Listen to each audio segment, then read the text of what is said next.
Pendant 30 ans, j'ai porté un secret que personne n'a jamais vu, pas même ceux qui croyaient me connaître. 30 ans à effacer des traces, à disparaître dans des nuits où je n'aurais jamais dû être, à vivre une autre vie que la mienne. Et tout a basculé le jour où un simple détail, minuscule, a tout révélé. La voix se fait grave, tendue, comme si chaque mot retenait une vérité trop lourde pour être dite. Ce que vous allez entendre n'est pas une rumeur, c'est l'histoire que j'ai passé 3 décennies à cacher. Mais comment un homme si exposé, si minutieusement observé par le public, a-t-il pu mener une vie entière dans l'ombre ? À l'époque où Harry Roselmack, enfant de Tours, gravitait des studios de Radio Béton au plateau de France 3, rien ne laissait imaginer qu'une partie de son existence échappait totalement à la lumière. Et pourtant, une question demeure obsédante, dérangeante, impossible à chasser. Comment un homme aussi présent dans nos foyers, aussi solidement ancré dans l'imaginaire collectif, a-t-il pu porter en silence une faille qui le rongeait jour après jour, sans que personne, pas même ceux qui le côtoyèrent de près, ne perçoivent la moindre fissure ?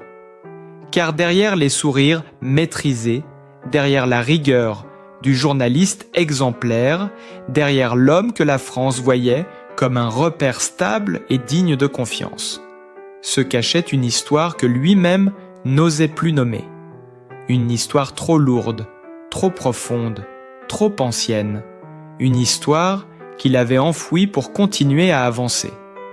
Et ce qu'on découvre aujourd'hui, c'est que cette double vie n'a pas été construite par calcul, mais par nécessité, presque par instinct de survie. Lorsque l'on remonte le fil de son parcours, tout semble pourtant clair, limpide, tracé avec détermination. Le jeune Harry, passionné par la voix, par la parole, par l'art de transmettre le vrai, se forçait à être impeccable, à incarner ce que son père, CRS, appelait la rectitude. À la radio déjà, on admire son sérieux, sa maturité précoce. Mais derrière cette ascension rapide et débrillante, un paradoxe s'installe. Plus il gagne en visibilité, plus une zone d'ombre grandit en lui. C'est le genre de fissure que l'on ne voit pas, qui ne se devine que dans les silences trop longs, dans les regards qui s'échappent, dans les nuits qui se terminent trop tard. Une fissure qui naît d'une blessure intime, d'un manque qu'il n'a jamais réussi à combler. Car si sa carrière s'élève, sa vie intérieure, elle, se fragilise. Comme beaucoup d'hommes et de femmes qui atteignent l'âge de la maturité, sans avoir réglé certaines douleurs anciennes, Harry ressent un vide qui le suit comme une ombre. Ce vide, il ne le fuit pas. Il l'apprivoise, il le domestique presque, mais il ne le guérit jamais vraiment. Alors, il apprend à le cacher. Il développe une méthode, une discipline, une manière de compartimenter sa vie avec une précision presque clinique. Le jour, l'homme public, la nuit, l'autre, Harry, celui que personne ne voit, celui qui cherche l'air, le calme, l'anonymat, parfois même la solitude la plus brute. Plus les années passent, plus le contraste entre ces deux existences devient violent. À l'écran, il incarne la confiance. En coulisses, il vit dans une tension permanente, celle de quelqu'un qui sait que tout peut s'effondrer si un seul détail lui échappe. Et cette peur, cette pression constante, finit par devenir un fardeau silencieux que son entourage n'a jamais vraiment compris. Non pas par manque d'attention, mais parce qu'Harry lui-même refusait de s'avouer qu'il était en train de se perdre entre deux mondes. Il y a dans son histoire une dimension profondément humaine, presque universelle. Beaucoup de personnes de plus de 45 ans, en France, connaissent cette sensation, celle d'avoir porté trop de responsabilités, trop d'attentes, trop de secrets. D'avoir joué un rôle si longtemps que l'on ne sait plus très bien où commence la vérité et où s'arrête l'image que les autres attendent de nous. Harry, lui, a poussé cette mécanique à l'extrême. Il est devenu maître dans l'art de dissimuler ses failles, de cacher ses doutes, de transformer ses nuits silencieuses en refuge. Et ce refuge, il l'a protégé comme on protège une blessure ouverte que l'on ne veut pas montrer. Mais tout secret finit par peser, par se transformer en pierre, par creuser une place dans le cœur. Et Harry en a payé le prix, lentement, progressivement, sans jamais l'avouer. Les absences répétées, les escapades discrètes, les périodes où il semblait ailleurs. Tout cela, aujourd'hui, prend un autre sens. Non pas celui d'une trahison ou d'un mensonge volontaire, mais celui d'un homme qui cherchait à survivre intérieurement alors que le monde extérieur exigeait de lui une solidité constante. Et ce qui frappe, ce qui bouleverse même, c'est de comprendre à quel point il a avancé seul, sans mots, sans plainte, coupé entre deux identités qu'il n'arrivait plus à réconcilier. La faille est devenue fracture, la fracture, crise, et la crise, un point de rupture inexorable, celui où l'on ne peut plus mentir ni aux autres, ni à soi-même. Alors on s'interroge, presque malgré nous. Qu'a-t-il vécu? Qu'a-t-il traversé pour garder ses silences pendant 30 ans? Quelle douleur a été suffisamment forte pour qu'il préfère la cacher plutôt que la confronter? Et surtout, qu'est-ce qui aujourd'hui a fait tomber le mur qu'il avait mis tant de temps à bâtir? La vérité, enfin, approche. Et elle n'a rien d'anodin. Elle révèle un homme plus fragile, plus complexe, plus profondément humain que l'image que nous connaissions. Une vérité qui ne cherche ni à choquer ni à diviser, mais qui oblige à regarder autrement celui que l'on croyait connaître. Une vérité qui, encore maintenant, soulève plus de questions qu'elle n'apporte de réponses. Et c'est peut-être cela qui la rend si puissante. Alors, une évidence s'impose, presque comme un souffle retenu trop longtemps, vient toujours un moment où la vérité cesse de se taire. Et pour Harry Roselmack, ce moment n'a pas explosé comme un scandale, mais s'est imposé lentement, avec la force tranquille d'une marée qui finit par tout recouvrir. Son double monde, si savamment cloisonné, si méticuleusement organisé, s'est fissuré le jour où il a compris qu'il ne pouvait plus continuer à avancer sans affronter ce qu'il avait tenté de fuir pendant 3 décennies. Ce n'est pas une découverte extérieure, un témoin, une fuite ou une investigation qui l'a poussé à parler, mais une prise de conscience intime, brutale, presque physique, celle que la division en lui était en train de devenir une forme de disparition.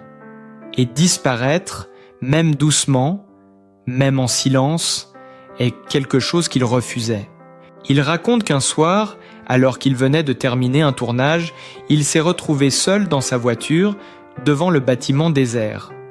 Une lumière restait allumée, dans un bureau vide, un reflet dans le pare-brise, la sensation étrange d'être à la fois là et ailleurs. C'est dans ce moment suspendu que tout s'est déclenché. Une sorte de vertige intérieur, une fatigue accumulée pendant des années, une voix qu'il n'avait plus écoutée depuis longtemps. Il a compris que son secret n'était plus un refuge, mais une fracture qui l'empêchait d'être pleinement lui-même. Et cette prise de conscience a agi comme une déchirure. Douce mais irréversible, ce soir-là, il a pris la première décision de rupture de sa vie d'adulte. Il a éteint son téléphone, coupé les notifications, fermé son agenda, et pendant plusieurs heures, il a simplement marché dans les rues silencieuses. Pour la première fois depuis très longtemps, il n'avait ni rôle à jouer, ni image à préserver, ni attente à satisfaire, seulement l'homme qu'il était, épuisé mais lucide. Cette marche a marqué le début d'un processus intérieur long et difficile, où chaque pas l'éloignait de la version de lui-même qu'il avait construite pour survivre. Les jours suivants, il a commencé à parler. Pas publiquement, pas encore. mais à une personne choisie, une personne qui connaissait ses forces sans jamais deviner l'étendue de ses fragilités. Il a posé ces mots avec précaution, comme s'ils risquaient de se briser, mais ils ont fini par sortir un par un, ouvrant une brèche dans ce mur qu'il avait soigneusement dressé. Ce récit intime a été le premier acte de vérité qu'il s'autorisait depuis 30 ans. Et dans cet acte-là, quelque chose a changé. Il n'était plus l'homme qui dissimule, il devenait l'homme qui se reconstruit. Ce qui bouleverse dans cette confession, ce n'est pas l'existence d'une double vie en elle-même, mais la raison qui l'avait poussé à naître. Harry n'avait pas cherché l'évasion, ni la provocation, ni même la transgression. Il avait cherché l'air. Un espace où il pouvait respirer sans se sentir observé, évalué, interprété. Et cet espace, il l'avait créé de manière maladroite, imparfaite, mais sincère.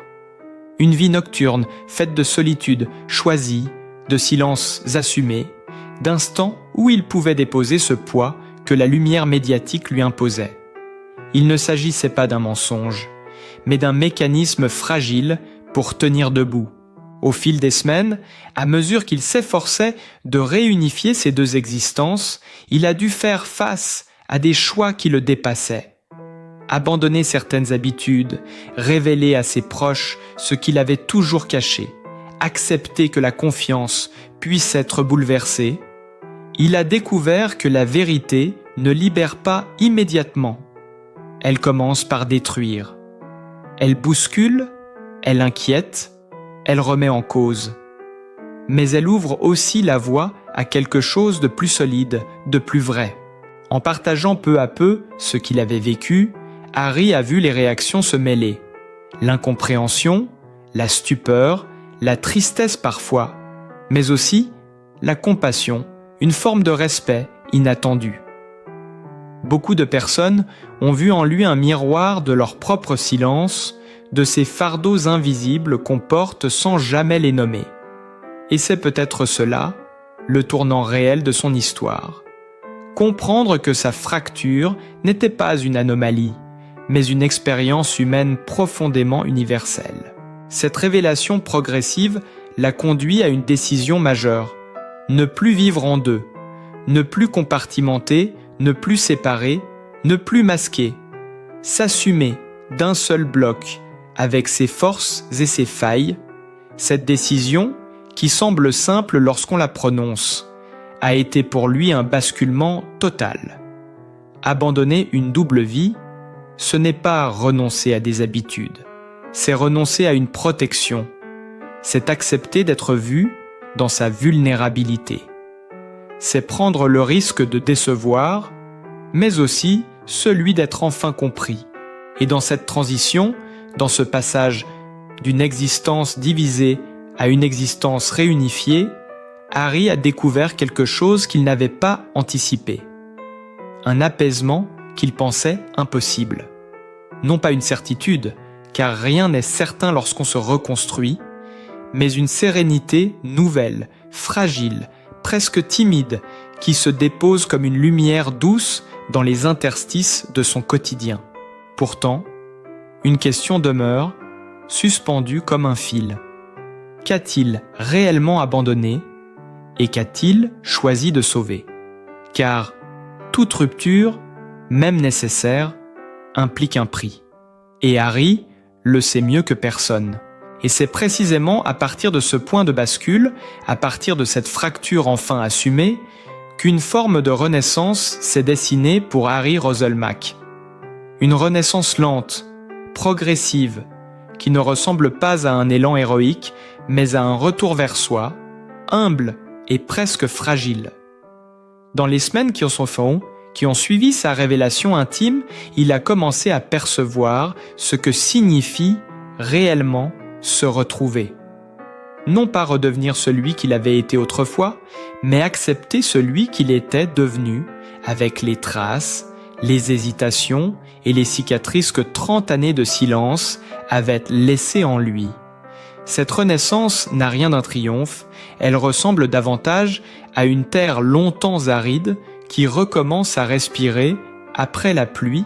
Il le dit lui-même, pour la première fois depuis longtemps, il a senti un apaisement véritable.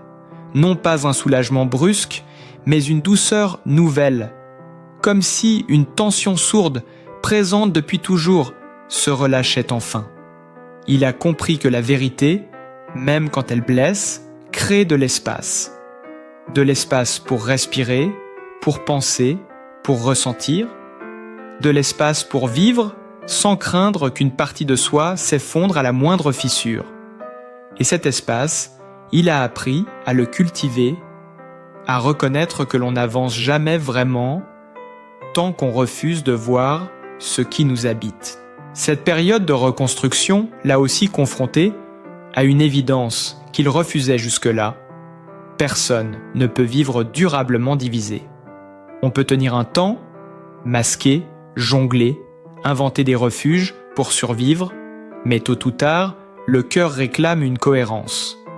Et cette cohérence, il a dû la bâtir pierre après pierre, comme un artisan patient qui rebâtit une maison ancienne. Il a réappris à dire non, à parler de lui sans détour, à exprimer ses limites. Il a compris que ce n'était pas un aveu de faiblesse, mais un acte de maturité. Dans cette quête, il a découvert que la réconciliation avec soi-même passe par un geste simple mais difficile. Accepter que l'on n'est pas l'image que les autres se font de nous.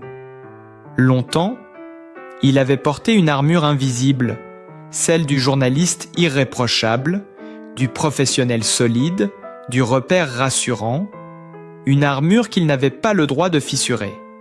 Mais en déposant cette armure, même un peu, il a découvert une liberté qu'il n'avait jamais goûtée, celle de ne plus se définir uniquement par ce que l'on attend de lui. Il a redécouvert l'homme derrière le rôle, l'être humain derrière l'icône médiatique. Cette transition, ce chemin vers la paix intérieure, l'a amené à réfléchir différemment au temps, à la réussite, au poids des années. À 45 ans passés, beaucoup d'hommes et de femmes se retrouvent face à ce même miroir, celui où l'on interroge le passé, où l'on mesure ce que l'on a transmis, ce que l'on a perdu, ce que l'on a enfoui. Harry n'échappe pas à cette lucidité-là. Il regarde son parcours avec tendresse, avec un mélange de regret et de reconnaissance. Il voit mieux ce qu'il aurait pu dire, ce qu'il aurait pu faire. Mais il voit aussi la force qu'il a fallu pour tenir debout malgré l'ombre. Et c'est sans doute cela, la véritable leçon qu'il retire de ses 30 années de secret. La vie ne se construit pas dans la perfection, mais dans la capacité à reconnaître ses failles et à avancer malgré elles. Il a compris que la solitude qu'il recherchait autrefois n'était pas une fuite, mais un appel. Un appel à retrouver un ancrage intérieur, à sortir des automatismes, à se redéfinir.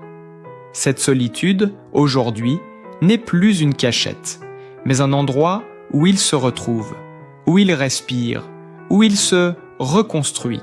Il dit souvent que la paix n'est pas un état, mais une décision. Et cette décision, il l'a prise. Décision de vivre plus simplement, plus honnêtement, plus en accord avec lui-même.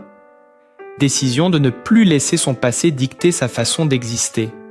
Décision de ne plus avoir peur d'être imparfait ni vulnérable. Décision, enfin, d'accueillir ce qu'il est vraiment, avec cette maturité tranquille que seuls les chemins difficiles offrent. À travers cette renaissance, une dimension plus philosophique s'est installée dans sa manière de voir le monde, comme s'il avait compris que chacun porte en lui un territoire secret, une pièce fermée, un souvenir ou une douleur que l'on garde pour soi. Et qu'il ne s'agit pas d'effacer cette pièce, mais d'apprendre à y entrer sans crainte.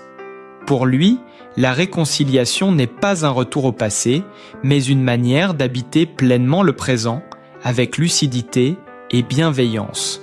Et au cœur de cette nouvelle vision, une question demeure, non pas comme une menace, mais comme une invitation à regarder plus loin. Que devient un homme lorsqu'il cesse de se protéger derrière les murs qu'il a construits? Que découvre-t-il lorsqu'il accepte enfin de se montrer tel qu'il est réellement? Et peut-être que c'est là, dans cette dernière interrogation douce et sans urgence, que se trouve le véritable sens du chemin parcouru par Harry Rösselmack. Non pas dans la révélation elle-même, ni dans les années qu'il a passées à diviser son existence, mais dans cette possibilité nouvelle qu'il s'offre, celle de vivre en accord avec lui-même, sans masque, sans angle mort, sans ces zones floues qui autrefois l'empêchèrent d'avancer. Aujourd'hui, il ne cherche plus à effacer son passé, ni à le justifier, mais simplement à l'intégrer, comme on apaise une vieille cicatrice que l'on décide enfin de regarder sans peur. Dans cette lumière nouvelle, on comprend que sa renaissance n'est pas spectaculaire. Elle est silencieuse, intérieure, presque intime. Elle ressemble à un souffle que l'on retrouve après une longue apnée. Elle ressemble à ces instants où tout se calme, où l'on accepte enfin que la vie est faite d'ombres et de clarté, de détours et de révélations tardives. Et dans cette acceptation, Harry semble avoir trouvé ce qu'il cherchait depuis toujours. Un rythme plus doux, une présence plus vraie, une manière d'avancer sans se trahir. Il parle désormais avec une sincérité qui touche ceux qui l'écoutent, car elle résonne comme une vérité partagée. Nous avons tous, quelque part, une part de nous que nous n'avons pas osé montrer, un secret que nous avons protégé, un chapitre que nous avons préféré repousser. Ce que son histoire nous rappelle, avec une bienveillance profonde, c'est que l'on peut toujours choisir de changer, de s'ouvrir, de se réconcilier avec soi-même, quel que soit l'âge, quelles que soient les erreurs, quelles que soient les années perdues. Rien n'est vraiment figé tant que l'on a le courage de se regarder avec honnêteté. Peut-être est-ce cela, finalement, la sagesse qu'il nous transmet. La vie n'est pas faite pour être parfaite, mais pour être vécue pleinement, avec ses errements, ses fragilités et ses renaissances. Parfois, il suffit d'un pas, d'un mot, d'une vérité dite à voix basse pour que quelque chose s'ouvre à nouveau. Et dans cette ouverture, chacun peut trouver un chemin vers sa propre paix. Alors si cette histoire vous a touché, si elle a réveillé en vous une réflexion, un écho, un souvenir, n'hésitez pas à le partager. Laissez un commentaire, racontez ce que vous en pensez, ce que cela vous inspire. Votre regard peut aider d'autres personnes à se reconnaître, à se libérer, à avancer. Et si vous souhaitez continuer à découvrir des récits forts, sensibles, profondément humains, pensez à vous abonner, à liker, à soutenir cette chaîne. Chaque geste, même petit, nous permet de continuer à raconter ces histoires qui éclairent nos vies et nous rappellent que nous sommes tous des êtres en chemin. Merci d'avoir été là, de nous avoir accompagnés jusqu'au bout de ce récit. Prenez soin de vous et souvenez-vous, il n'est jamais trop tard pour se retrouver.